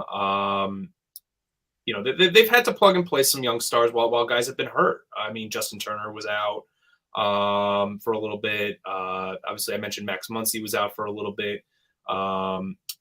They've sustained some injuries here and there. But I mean, Will Smith at one point hitting, their catcher was hitting well over 300. I mean, I don't know where Dave Roberts is really going with it, Joey, to be honest with you. They're such a complete team, at least from a hitting perspective. I mean, if you're going to sit there and jump all over your lineup, I mean, is that the right thing to be doing from a culture perspective? I mean, look, I mean, you're going to have it's a 162 game season. You're going to have your hot days and your cold. But I mean, to go out there and to say, oh, these guys are up there just swinging for their contracts and not. I mean, that's the type of lineup you have there. Let's put things into perspective here a little bit. I mean, how much money is invested into that Dodger lineup? I mean, I'm not going to sit here and make like a LeBron comparison, but like, look, you're not. I don't want to sit here and say you're not building a culture with the Dodgers, but you're building a champ. You're trying to buy championships. You're trying to essentially do what the Yankees did in the 90s. I mean, is what you're doing. Every time there's a big piece out there, the Dodgers are involved, whether it was Mookie Betts, Freddie Freeman, Trevor Bauer, you go back years ago and you think of names like Carl Crawford and Adrian Gonzalez. Yeah. And, Mike, do you know who those guys are by any chance? Of course. Carl Crawford. Carl Crawford was healthy maybe for the first 10 seconds of Mike's life, but go ahead. Yeah, but I mean, when you look at the history of the Dodgers, that's that's, or at least the recent history of the LA Dodgers, that's how they've operated. And look, Dave Roberts is a competitor. He always was as a player. I mean, you look back on, in terms of it being a trendsetter at the top, a table setter, at the top of the lineup that can also steal bases. Dave Roberts is a competitor, and the guy just wants to win. He brings that kind of attitude to LA, and yeah, he doesn't like what he's seeing, but also you got to remember who's stashed in that lineup for you and where the expectations lie. The expectations lie in the manager at this point to produce, to bring them wins, or is it also just on the players to go out there and just outscore teams every night because that's the way they're. Well, something else too, Mike Szabo. The Dodgers have scored less than or exactly 2 runs or less in 4 out of their last 6 contests, which has included 2 shutouts. Ian speaks about the culture. What have you seen in terms of that hitting? Where, keep in mind also, they've had so much hitting. Going back to Ian's point, they've had so much hitting. Remember they made that trade for Craig Kimbrell because they lost Kenley Jansen to the Braves. They traded AJ Pollock, who they brought over in free agency from the Diamondbacks. They traded him 1-for-1 for Craig Kimbrell to the Chicago White Sox. This is a culture of just straight winning. Or is it, Mike? I would say it's a culture where they expect to win. They've produced incredible seasons and have just dominated the National League West for so many years. It hasn't produced an exorbitant amount of championships. They just won championship since 1988, and that was in the 60-game season that they eventually went on to win. Yeah. So it hasn't led to championships, but it's led to fantastic regular seasons for them. So they expect a lot. In terms of the culture, the end product is still there to be made. Certainly, obviously, the expectation with that high payroll, the guys that are on that team is to go all the way back and win another championship. But I just feel the comments by Roberts are so weird given, look at the team's record. I mean, yeah, they've lost 6 out of their last 10. They're in a little bit of a funk offensively. You get into those periods. There are ups and downs. They're still leading their division. They're still able to plug and play and get the results despite some injuries on both sides of the ball. So I think it's a little bit harsh. It's the kind of comments you see from a team that's on a huge slide, or where the Phillies are right at 500 when we were talking about them before, or an even worse spot. But yet you're 37-23. And you're leading your division. So I think there is some cause for concern for the Dodger offense. If it continues to keep on going, let's say the next couple of games, the next week. But, like Ian said, you have your hot and your cold days. You have the dog days of summer every now and then. Your offense is not going to fire, 5+, 7+ runs all the time, even with the names that they got. So I think the comments are just a little bit harsh. I think you just look at the reality, you look at the standings. They're fine where they're at. They have good opportunities coming up to get back on track. The Angels series this week should be a good spot for them to get some wins. The Guardians will be an interesting one, kind of a Cleveland team that's kind of come out of nowhere that haven't expected to be this good in second place in the AL Central. Should be an interesting test, a little bit of a test there, but I think the Dodgers will be fine in the long run. I think that's just Roberts as a competitor wanting to shock up the locker room a little bit to get these guys out of a little bit of an offensive slump the last couple of games. But in the long term, there's not too much to worry about, I don't think. Well, you did bring up though about the long term, and I want to follow up with that with Ian and really with all of our viewers. If you have a comment, please put that in our comments. We will be able to see it. But this is a burning question, not only for Ian, but also for all of you out there. Mike talks about the long-term effect, not only of certain quotes that are made, but also the hitting. Yes, they've lost 6 out of their last 10, but Walker Buehler is out 6 to 8 weeks with an elbow strain. He's on the injured list. Now, they do have Tyler Anderson and they do have Tony Gonsolin, combined 14-0. Both starters, fantastic. They do have Clayton Kershaw, of course, the best pitcher in our generation. Sure. They also have Julio Urias, who was a massive reason why this team was swept yesterday. He's got a problem with the long ball. We saw it yesterday. He's allowed a team-high 12 home runs. He still has a pretty low 2.80, but the problem is his win-loss record 3-6. Ian, Mike brings up about the long-term effects. If Julio Urias cannot get going, and if Walker Buehler is out the estimate 6 to 8 weeks that they are projecting him to be, how much pressure does this put on the Anderson, Gonsolin, and Kershaw trio for this Dodgers team, and also the offense? You want my prediction? Let's hear it. Luis Castillo. That's my prediction. Yeah. Cincinnati Reds legend Luis Castillo. I mean the guy has been fed out there as trade bait the whole leading into spring training, and still, I mean, I think there's almost zero doubt in my mind that both star Reds pitchers that are remaining, speaking of Luis Castillo and Tyler Mahle, will be gone at the trade deadline and playing for contending franchises in the home stretch of the season. I just don't think the Dodgers are willing to be complacent. I don't think that they're willing to wait for an NL Cy Young Award winner when, granted, they've gotten some, like Joey said, some great performances out of Tony Gonsolin and Tyler Anderson, and the fact they have Kershaw still. We spoke already about the question marks surrounding Julio Urias. But I think the Dodgers have proven year upon year upon year to be active and do what they need to do to acquire pieces a la last year. Let's look at Trey Turner and Max Scherzer, right? On top of, they knew they were going to lose Corey Seager, but they had one more year of control of Trey Turner when that trade went through. So this is a team that makes no mistakes whatsoever with regards to what's the saying that it goes? We don't rebuild, we reload. And Yes. I think that's the perfect example here. I think that's the first name that went into everybody's mind when Buehler went down, was that Luis Castillo will ultimately probably be an LA Dodger at some point. I think that is probably the long-term solution. I think that's the long-term solution, period. Even before Buehler went down for the Dodgers, is to get a little more starting pitching help. At least one arm.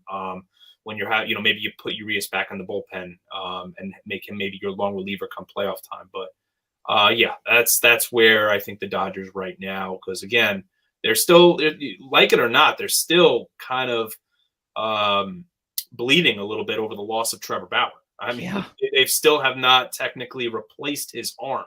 So I think, when you're looking for a 3-starter, I think Castillo, who the last couple of years before his rise was a 3-starter behind Trevor Bauer and Sonny Gray at one point, would fit in perfectly with in the City of Angels. And it's the crazy part too is that Tyler Anderson, who was a first-round draft pick back about 11 years ago with the Colorado Rockies, right? Pick number 20 overall. He was with Seattle. He started the year last year with Pittsburgh. He was an absolute disaster in Pittsburgh, but then he was pretty much plateaued in Seattle. But again, this man, he is, if I'm not mistaken, let me see the age here. 1989. He's 32 years old. He's about 32 years old, or he will be 32 years old. So he's 31. He'll be 33. He would be 33. Or 33. See, that's why we stick to this business. Okay. So he'll be 33 years old. But again, does the lefty have what it takes to go the distance this season, or is this a fluke, Mike? I don't think it's a terrible fluke. I think he's got what it takes to go forward. I think they're able to plug and play, get the contributions necessary going forward. I think they just have a knack to be able to put together the wins that they need, and then they'll put themselves in position in mid-July to make the acquisition that they need if they get into a slump, or just go for it from there. Tyler Anderson, a lefty, 7-0, 3.07 ERA. He's just the guy. I mean, you look at Anderson, and we're talking about for him to, as far as he needs to go, just got to get to July 15th, around that range, and you start talking about deadlines, and you acquire younger Castillo. For Anderson, you just get to that point, and then you just piece it together until you're able to get Buehler back. So once Castillo comes in, you don't have to rely so much on an older Anderson, and it'll take a little bit more of the pressure off. But also think about Tyler Anderson for a second. Think about where he was pitching and where he's pitching now. Think about the road. Think about when he's taking the hill. Look at a pitcher right now, like for the Mets, like Trevor Williams, right? He doesn't have to go out there and use, obviously in this case, the example is Tyler Anderson, right? He's not going out there and has to be a 1 or a 2 starter for the Mariners or a top line starter for the Pirates. He's a 5 starter for the Dodgers. He just needs to go out there and be somewhat effective. And he's going out there and he's 7-0. So I think just going to LA, and we've seen this with past acquisitions, just drive the confidence in players because they know they're going there to compete for a championship every year they're there. That's again goes back to the term I was bringing before. That's what culture breeds. And he's bleeding, and he's also leading the team with 55 strikeouts too. That's a big deal. That is a massive deal. Tony Gonsolin, he's going to be 28 years old. He's 27. Righty, 7-0, 1.58 ERA, 54 strikeouts, and 57 innings of work as well.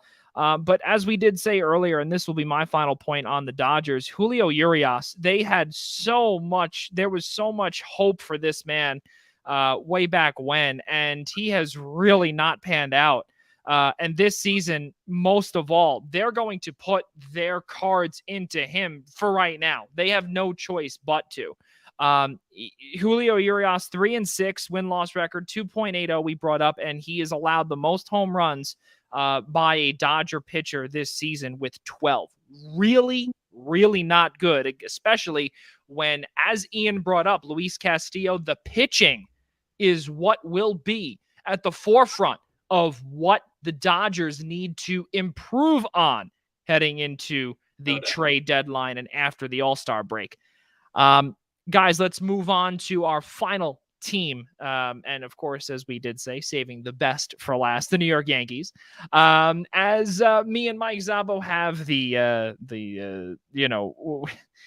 I would call it the advantage here with just one Mets fan up in the right corner.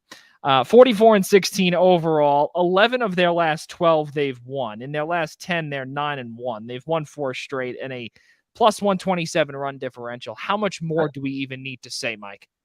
They're just absolutely incredible. I'm glad they're proving me wrong this year on just how dominating they've been. They've gone out to this historic pace, and whether it's Judge mashing the ball at a historic rate, or you're getting contributions from all over the place, and you're getting the great story of Matt Carpenter and kind of having the career revival out of nowhere.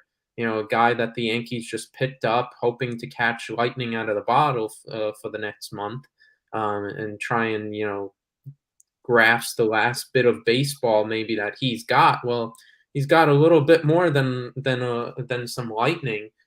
Seems like he wants to be around for the long haul and certainly contributing as such. So you're getting contributions from all over the place. Jose Trevino as the catcher, 2 defensive catcher. The Yankees really emphasized defense at catcher in the offseason, trading Gary Sanchez away, going with Jose Trevino and Kyle Higashioka. Trevino, though, has come in with some really clutch hits, and that's all you need at catcher. A really good defense and some hitting here and there every now and then. You don't have to be a great hitter, but he's come up at some key moments and brought on some good hits. Had the walk-off in the first game of the Cubs series this weekend in a 13-inning marathon that Trevino walked off on to win the game 2-1. So you've gotten contributions from all over the place. The offense is firing, and even though the pitching had a little bit of a rough week in Minnesota, the offense just picked them right up, and the offense and the team just kept on rolling those wins in. It's just fantastic to watch how they're firing on all cylinders. So it'll be interesting to see when they go up to Toronto to play the Blue Jays. That should be an interesting test. I don't think they've played them this year up there yet. They're going to play the Rays again. So they have gone up there. So it'll be interesting to see if how they do going up back up against the division a little bit.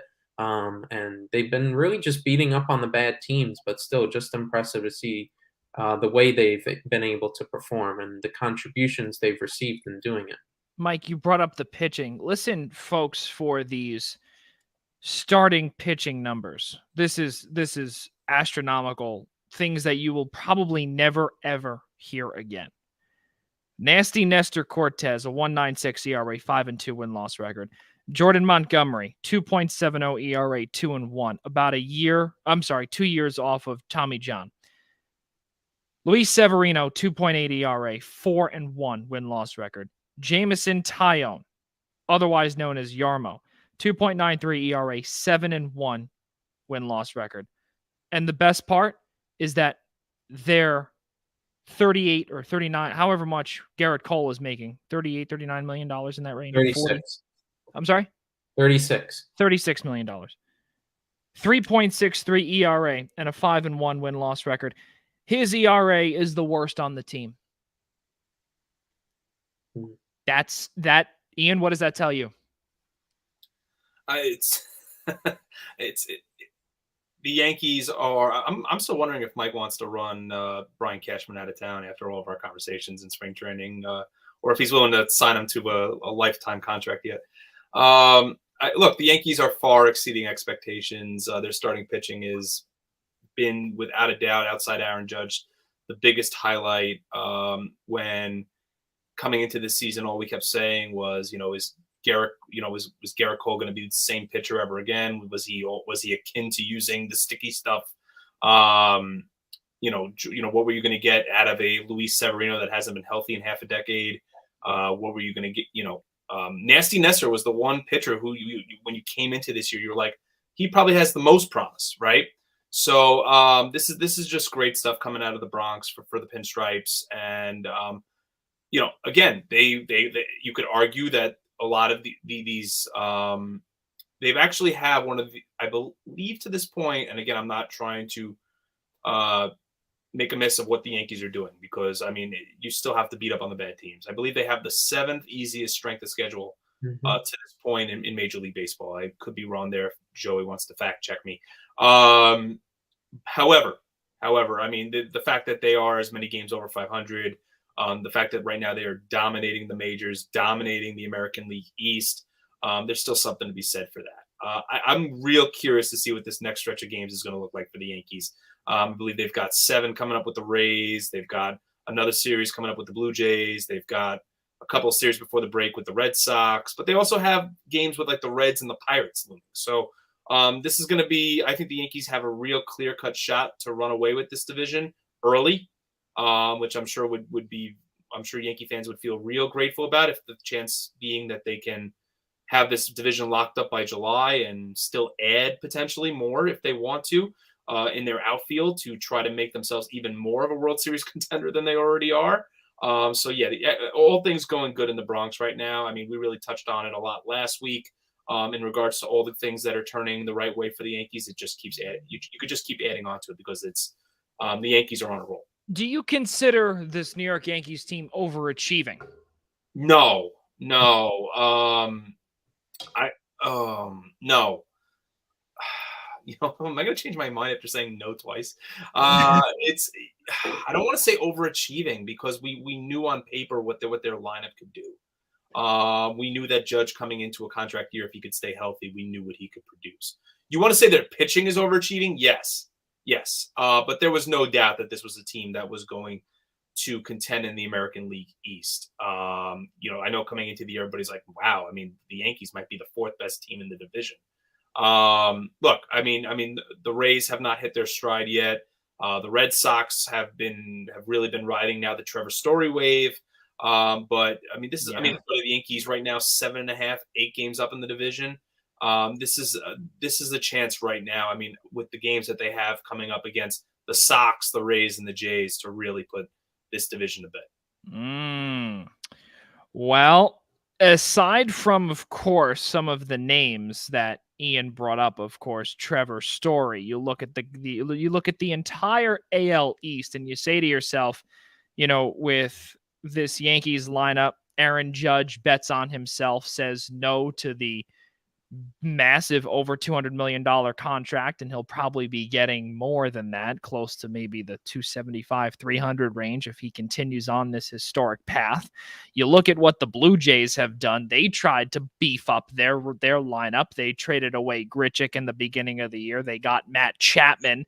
They continued to do and to just continue to make these deals, and that's why this American League East right now is where they are. And if you look at what, just by looking at some of the standings of this division, it's truly remarkable to see how the Red Sox started off sluggish.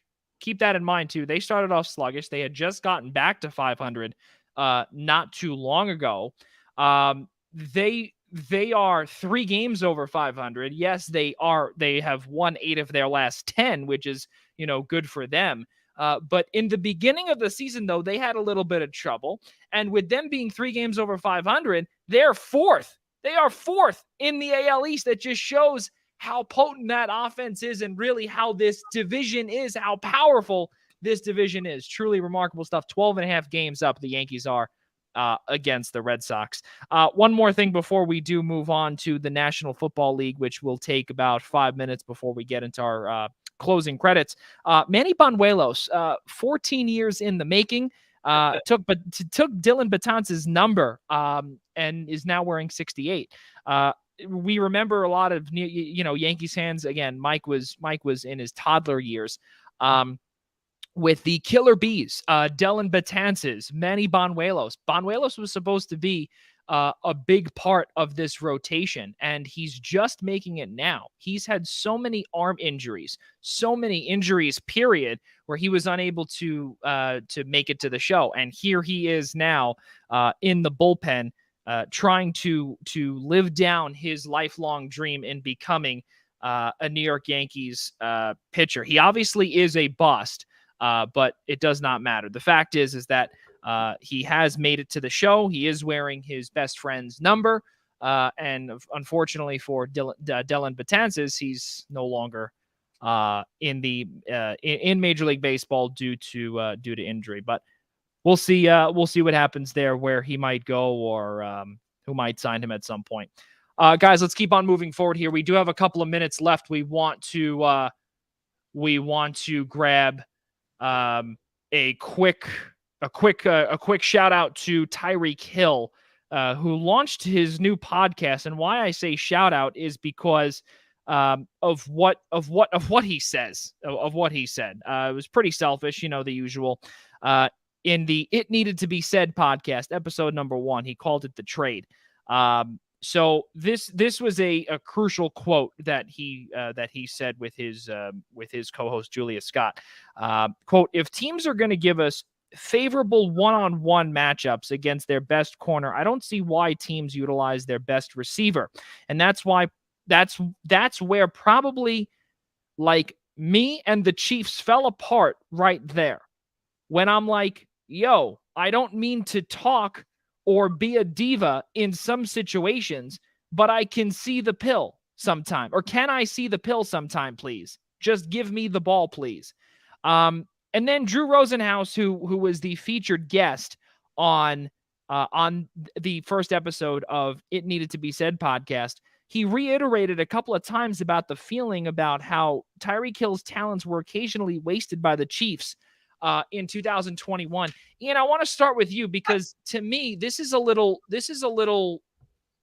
worrisome, where he gets traded to Miami for five picks.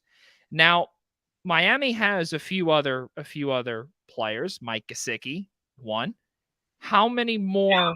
Jalen Waddle.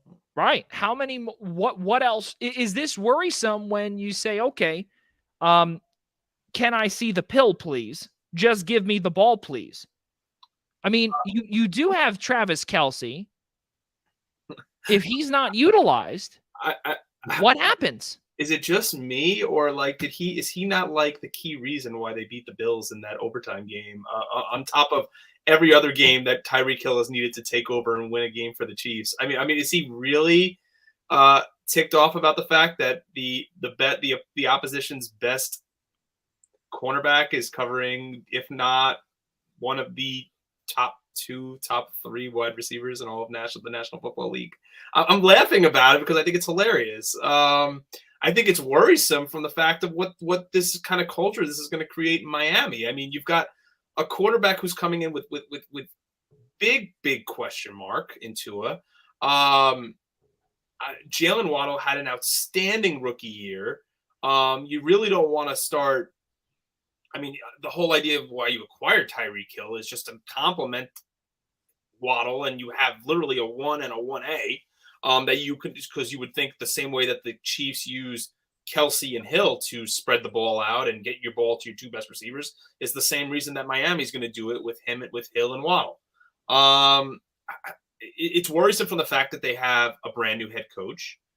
So yeah, I think if this is going to become a Odell Beckham like, Terrell Owens like, get me the ball or I'm gonna sit, Antonio Brown like situation, yeah, I think it's going to really blow up in Miami's face, and it's going to look even worse for Dolphins ownership if this is going to become a culture situation that's going to make them feel, oh my God, we just traded away our whole future for a guy who does not fit what we're looking to do here in Miami. So I couldn't believe when you read that quote, Joey. It's mind-boggling more than anything, just because this is a man who has a Super Bowl ring, been to quite a couple of Super Bowls already, and is complaining that he doesn't get the ball enough. I would love to see over the last 3 to 4 years where this man ranks in the league in receptions, targets, or just targets. Gotta be towards the top. Gotta be towards the top. So I just hope that this doesn't do much damage to the Dolphins, because I'll tell you this: Bills, Patriots, and Jets fans are probably licking their chops over this coming into 2022. Mike, just because of time constraints, something else that that Tyreek Hill did say during the podcast is, I can't believe I'm saying this, but I'm reading it right here. Tua Tagovailoa is a more accurate passer than Patrick Mahomes. Oh gosh. Care to elaborate? I want whatever he's smoking. That's what I want.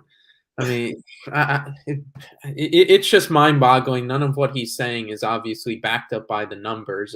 I'd love to see what his numbers would be if he was utilized the way he wanted to be utilized. I mean, imagine what his numbers would be if he considered, that he actually got the ball at a proper rate according to what he feels is the proper rate.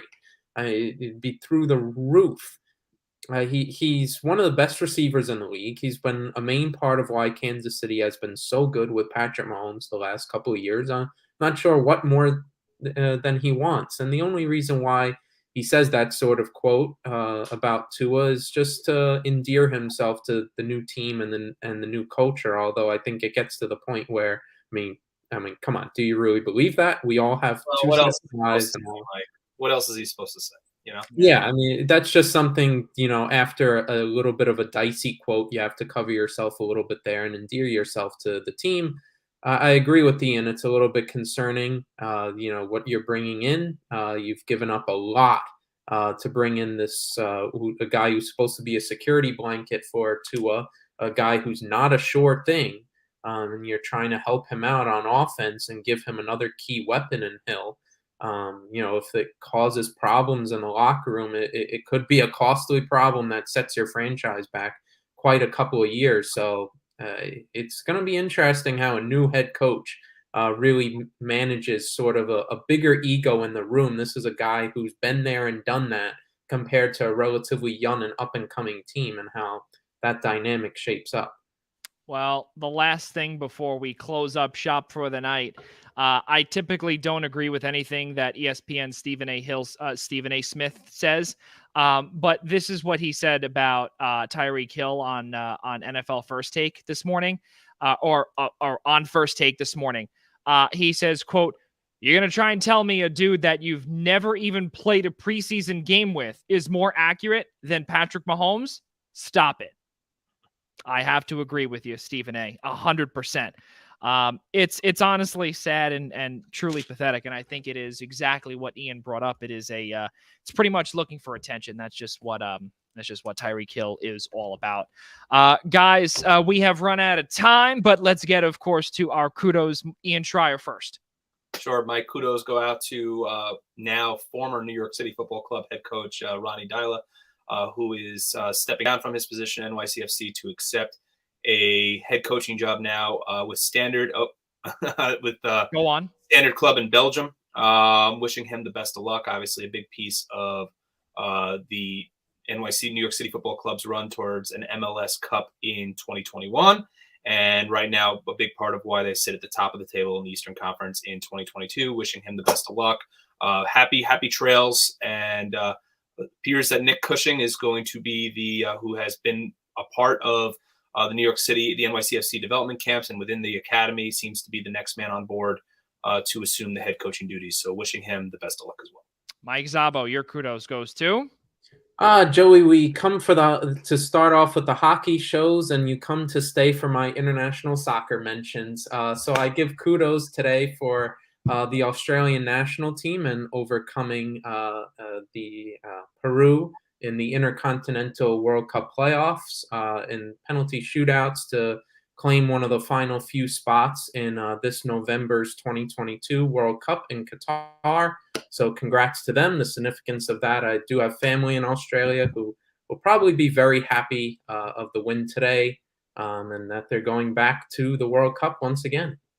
Well, my kudos goes to Mo Donegal, who won the 154th running of the Belmont Stakes. And of course, for St. John's fans out there that know, Mike Repole, who is one of the the founders of Body Armor, I believe that is, right, Mike? Body Armor. Mhm. He has a stake in that horse. So congratulations to Mike Repole, as well as Mo Donegal, the horse to win the 154th running of the Belmont Stakes. And it was a fun time to be there, mind you. And no, I do not have a picture of me in the flamingo suit. And maybe, just maybe, next week we'll have to bring that on here. See, we have to be prepared for these things, and we were not. So that does conclude our portion of the show. Sports update just one. Jacoby Myers, the leading receiver for the New England Patriots, just signed his second-round tender worth approximately $3.9 million. Big deal for Mac Jones and Bill Belichick. There it is. Yes. Okay. Well, that thankfully we are able to get off here rather quickly. We've got about 20 seconds left. Let's keep on moving forward here. The Essential Wrestling Podcast will come your way tomorrow night beginning at 5 p.m. right here on the Eastern Observer. Be sure to join Al Carl, Ryan Joy, John Smith, John DeConnie, and Gary Miheffi for the latest in the world of wrestling on the Eastern Observer. Of course, our show is presented to you by ProWrestlingPick'em.com. For those that want to listen to the show, they can listen to it on Apple Podcasts, Spotify, and wherever the podcast can be heard. Of course, again, you can subscribe to them at the following platforms: Odyssey, iHeartRadio, and Google Podcasts, in addition to the aforementioned Apple, Spotify, and YouTube. Of course, ladies and gentlemen, for our show, please do the exact same thing at the following podcast platforms: Google Play, Apple Podcasts, Spotify, iHeartRadio, Odyssey. And of course, if you're watching us on the Eastern Observer YouTube channel, please hit that subscribe button. We do appreciate it. And of course, we are here all summer long, Monday nights, and we will be going all the way until the weekend before Labor Day on Monday night, starting at 7 p.m. right here on the Eastern Observer. Ladies and gentlemen, one final time for Ian Schraier, Mike Szabo, I'm Joey Jarzynka. For all of us at the Eastern Observer and the Blackjack Media Group, we will see you next Monday night right here on the Primetime Rundown. Good night, everybody.